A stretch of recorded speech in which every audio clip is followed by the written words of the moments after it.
ito, kung makikita nyo, yan motor.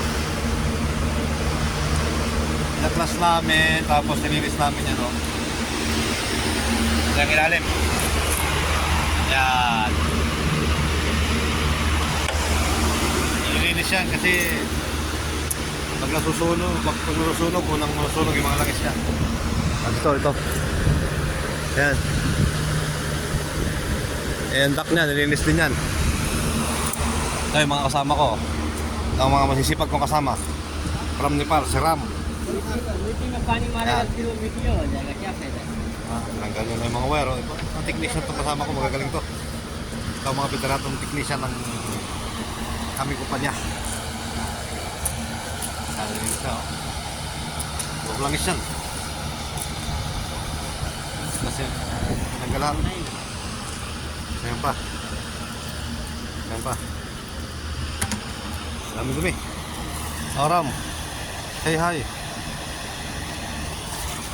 Ito naman si Said Ali from India. Say hi, bye. Bye. See, this one is the very good technician in the glitter ice. Number 1 technician in glitter ice. So, yan, pinaklas niya, no? Hindi ko alam kung may babalik niya, baka kaya niya. Kasi technician nga, eh. Tapos ito, yung duck, ayan, no? Kung makikita mo, nililinis siya, pinapasok niya ng tao hanggang doon sa dulo para malinis. Ayan, linis na sample nila yung mga wirings. Ang gagaling nila. Nagpapaturo nga ako dito sa mga to, eh. Kasi sila mga matatagal na rito. Ako, ilang buwan pa lang ako dito, 8. So, paturo tayo sa kanila. Helper lang ako dito kung anong kailangan nila. Kailangan nila ng flies, kailangan nila ng steel wall. So, iabot natin.